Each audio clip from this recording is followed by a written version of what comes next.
Assalamualaikum warahmatullahi wabarakatuh. Sampai jumpa kembali di video pembelajaran kali ini. Pada video pembelajaran kali ini saya akan membahas tentang perangkat keras komputer. Perangkat keras komputer adalah perangkat yang dapat dilihat dan diraba oleh indera kita. Perangkat keras komputer dibagi menjadi empat bagian, yaitu perangkat input, perangkat output, perangkat proses, dan perangkat penyimpanan.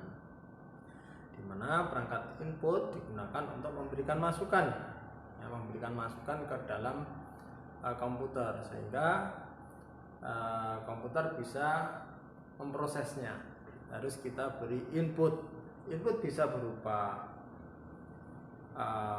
teks, bisa berupa perintah-perintah yang lainnya seperti suara, teks, dan lain sebagainya.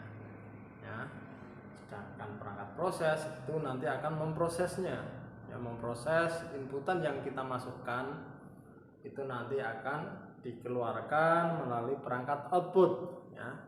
Perangkat output keluaran itu bisa berupa suara, teks, gambar, dan lain sebagainya, atau tampilan dan lain sebagainya. Kemudian yang akan kita bahas yaitu perangkat input. Yang pertama perangkat input atau perangkat masukan. Perangkat masukan tadi perangkat yang digunakan untuk memberikan masukan ke dalam komputer. Yang pertama ada keyboard di sini ya. Di sini saya contohkan keyboard. Keyboard seperti ini. Keyboard digunakan untuk memberikan masukan berupa perintah, berupa teks. Di keyboard terdapat bermacam-macam tombol, ada tombol fungsi, ada tombol huruf, tombol angka, navigator, panah, dan lain sebagainya. Itu perangkat input yang pertama, ada keyboard. Kemudian ada perangkat input yang lain, ada mouse.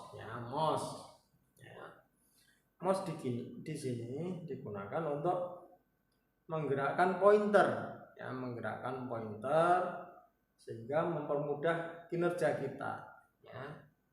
Menggunakan pointer kursor pada layar monitor. Di sini ada klik kiri, ada klik kanan, kemudian ada scroller di sini. Scroller untuk menggerakkan layar ke atas dan ke bawah. Ada scroller. Kemudian perangkat input yang lain ada mikrofon. Di sini mikrofonnya bergabung dengan headset.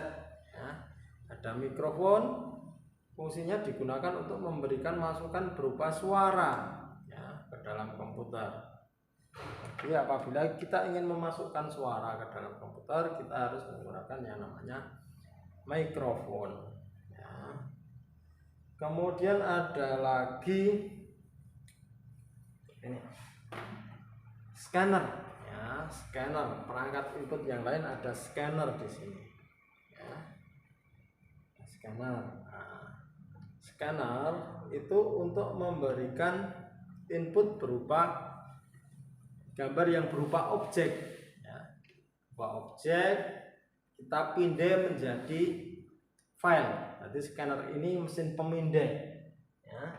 Jadi mengubah objek atau gambar menjadi file, mengubah objek benda yang berupa gambar atau teks menjadi file, seperti itu scanner. Kemudian perangkat input yang lain ada kamera. Kamera memberikan masukan berupa gambar. Kemudian ada lagi scan barcode. Scan barcode itu juga termasuk perangkat input. Perangkat input. Scan barcode biasanya itu digunakan untuk pada minimarket, untuk menycan barcode itu perangkat input. Kemudian perangkat proses sekarang. Perangkat proses yang pertama ada CPU atau Central Processing Unit, atau sering kita sebut dengan yang namanya prosesor. Prosesor kurang lebihnya seperti ini. Nah, bentuknya seperti ini. Nah, ini prosesor, di mana prosesor merupakan otak dari komputer. Ya, semua yang mengendalikan itu di prosesor ini. Ya, prosesor. Kemudian prosesor itu letaknya di motherboard. Ya, perangkat proses yang lain adalah motherboard. Ya, motherboard di sini digunakan untuk menghubungkan perangkat-perangkat keras yang ada di komputer. Jadi semua perangkat keras itu dihubungkan ke motherboard. Nah, motherboard itu untuk menghubungkan berbagai perangkat keras. Di sini ada slot dari RAM, ada slot dari power supply untuk memasukkan arus, kemudian ada kabel data, kemudian ada sound card, ada VGA card slotnya. Nah, seperti itu. Jadi di sini terintegrasi semuanya di motherboard. Nah, di motherboard juga ada port-portnya. Di sini buat mikrofon, ada speaker, kemudian ada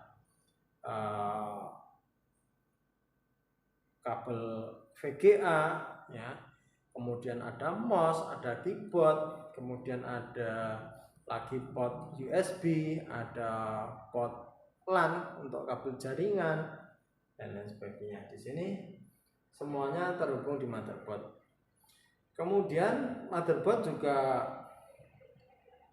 ada yang namanya onboard. Di sini soundcardnya umumnya PC itu menggunakan soundcard yang onboard, soundcardnya onboard dan soundcard, kemudian VGA nya juga onboard. Kalau VGA card bentuknya kartu itu nanti portnya juga sudah ada.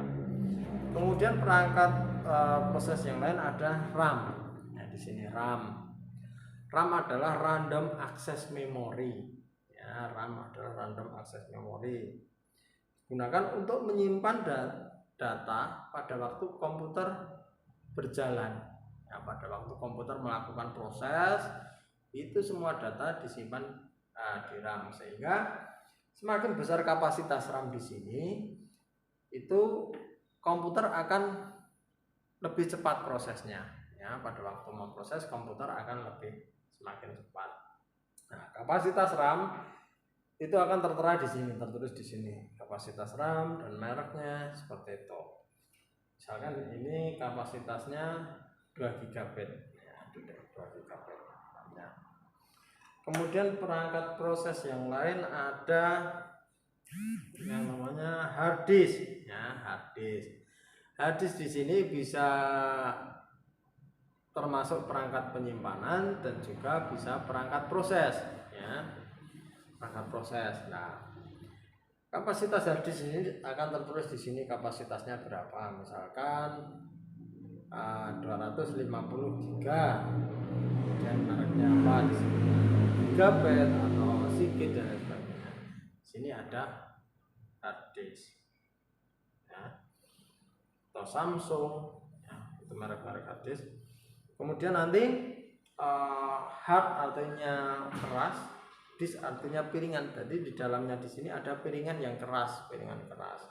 Ya, untuk menyimpan data secara sekunder. Ya, data-data secara sekunder nanti akan disimpan di hard disk. Jadi file-file yang kita simpan itu tersimpan di hard disk ini. Ya, tersimpan di hard disk ini sehingga tidak akan hilang. Ya, kalau RAM tadi hanya menyimpan secara sementara pada waktu komputer berjalan, kalau hard disk itu menyimpan secara permanen, sehingga data-data yang kita simpan di sini itu kita bisa buka lagi. Ya, kita bisa buka lagi pada waktu kita membutuhkan.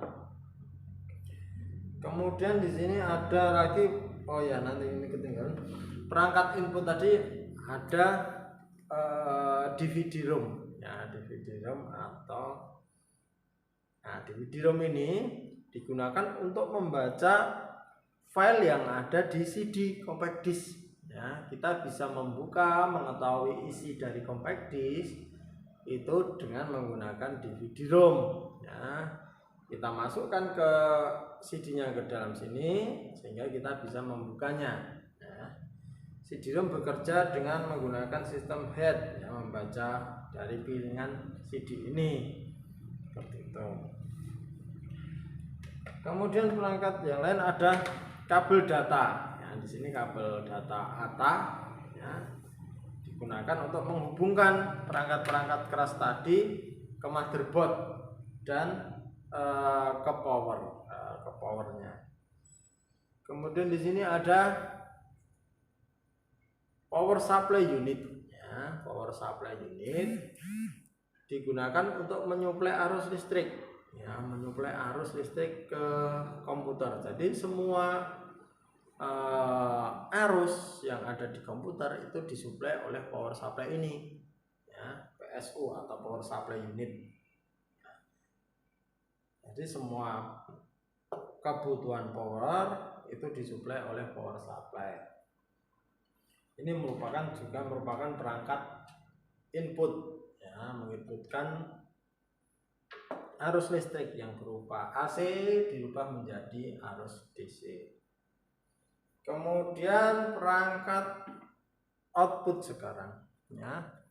Perangkat output yang pertama ada monitor ya, layar monitor. Layar monitor di sini digunakan untuk menampilkan proses dari komputer.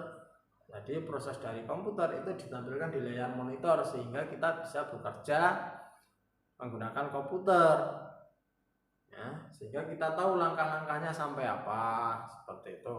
Kita bisa lihat di layar monitor. Tanpa layar monitor kita tidak bisa mengoperasikan komputer ya. Komputernya menyala tetapi kita tidak bisa mengetahui prosesnya sampai apa, seperti itu, sehingga harus ada layar monitor. Kemudian perangkat output yang lain ada headset di sini. Nah, headset fungsinya digunakan untuk mendengarkan suara yang dihasilkan dari komputer ya. Sehingga kita bisa memutar musik, mendengarkan musik itu menggunakan headset atau speaker ya, menggunakan speaker. Itu perangkat output. Kemudian ada lagi perangkat output yaitu printer di sini. Nah, printer itu ada bermacam-macam, ada printer yang dot matrix, ada yang laser ya.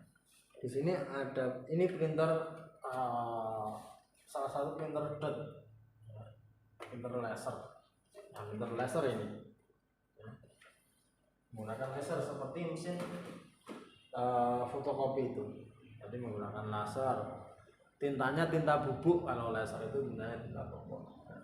Digunakan untuk mencetak dokumen yang ada menjadi dokumen yang berupa teks di kertas. Jadi mencetak dokumen di kertas itu kalau printer fungsinya digunakan untuk mencetak dokumen ke kertas. Kemudian perangkat tambahan lain ada LCD proyektor.